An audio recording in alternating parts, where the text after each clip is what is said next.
Have you ever toiled in your work, given it your all, and yet there was nothing to show for your efforts?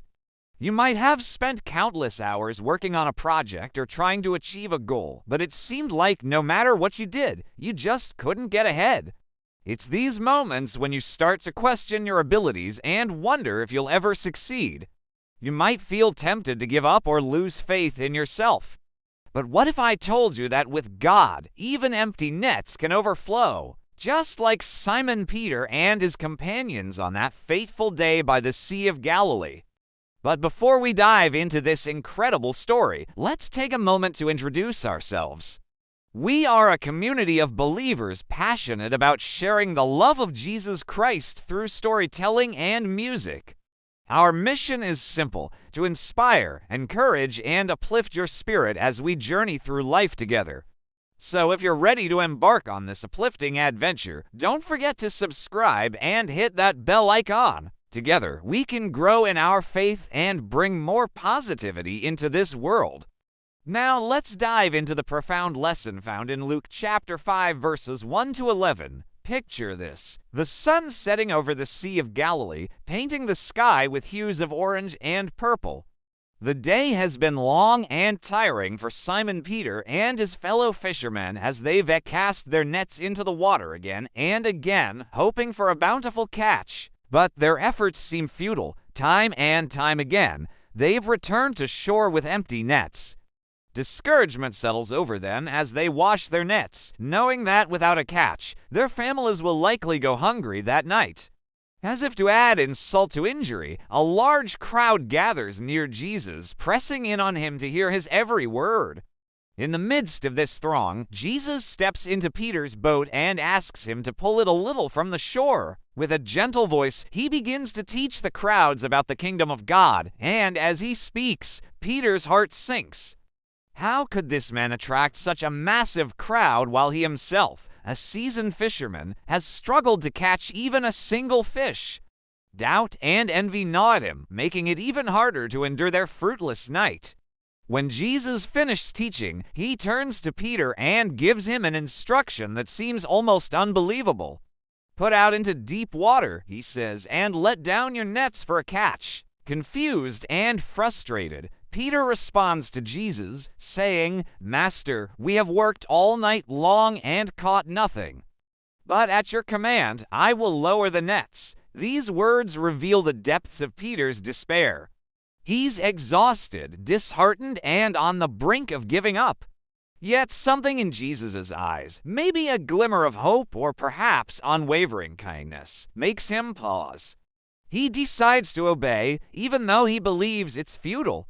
And so Peter and his companions do as Jesus instructs. They let down their nets into the deep water, their hearts heavy with discouragement. Yet as they wait, a strange sensation runs through the boat. The nets begin to fill with fish, but not just any fish. There are so many that the nets start tearing. In that moment, realization dawns on them. They've caught an extraordinary number of fish. Their nets, unable to contain the multitude of fish, are ripping at their seams. Overwhelmed by the sheer abundance of their catch, they signal to their partners in the other boat to come and help them. Together, they fill both boats until they begin to sink under the weight of the fish. Imagine the scene: two boats laden with fish nearly capsizing under the weight of their bounty as the disciples struggle to haul in their extraordinary catch. Among them, Peter, once filled with doubt and discouragement, now experiences a profound shift. In that moment of realization, he recognizes the immense miracle before him. As he looks at Jesus, his heart filled with awe and gratitude, Peter falls on his knees and exclaims, "Go away from me, Lord! I am a sinful man." His words express not only his own unworthiness, but also his recognition of Jesus' divinity. Peter understands that he's in the presence of someone far greater than himself, someone who has the power to transform lives and defy the laws of nature. In response to Peter's confession, Jesus offers words of comfort and encouragement. "Don't be afraid," he says, "from now on you will fish for people." With these words, Jesus reveals the purpose that awaits Peter. He's not just a fisherman of fish, but a fisher of men. He and his companions are called to become disciples, to follow Jesus and help spread his message of love and salvation to others. This miraculous event by the Sea of Galilee holds profound lessons for each of us. First, it teaches us that even when we face discouragement and hardship, we must never lose hope. Peter and his companions had toiled all night and caught nothing, yet Jesus had a different plan for them.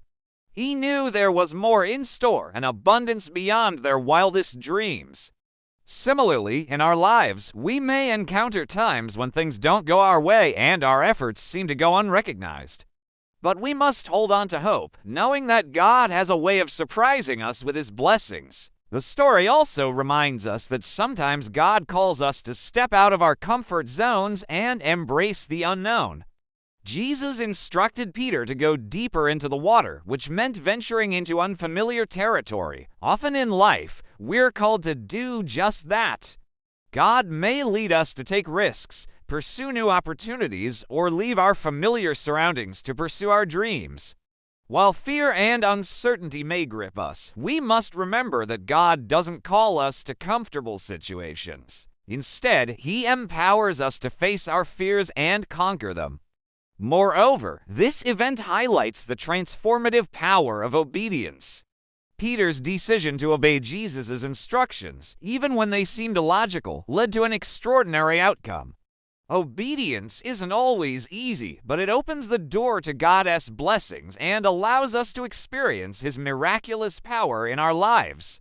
When we choose obedience over disobedience, we align ourselves with God's will and set the stage for remarkable transformations. Finally, the story teaches us that God has a unique purpose for each of us.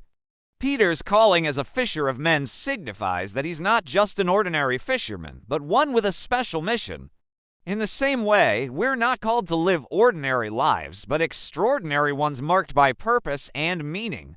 God has plans and dreams for each of us, and it's through obedience and faith that we can discover and fulfill them. As we reflect on the miraculous catch of fish, let's allow its lessons to inspire and encourage us on our own journeys.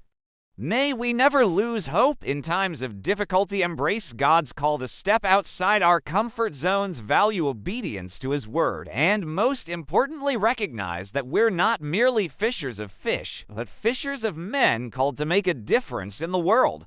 We invite you to share your thoughts and experiences in the comments section below. How has God blessed you abundantly when you least expected it? What challenges have you faced and overcome? Your stories have the power to inspire and uplift others. Before we part ways, we want to extend a warm invitation to join our vibrant online community. Click the link below to connect with fellow believers who share a passion for Jesus Christ.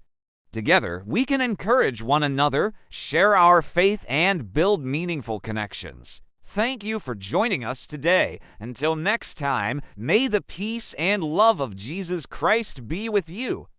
Always remember that even when your nets are empty, God's promises are full.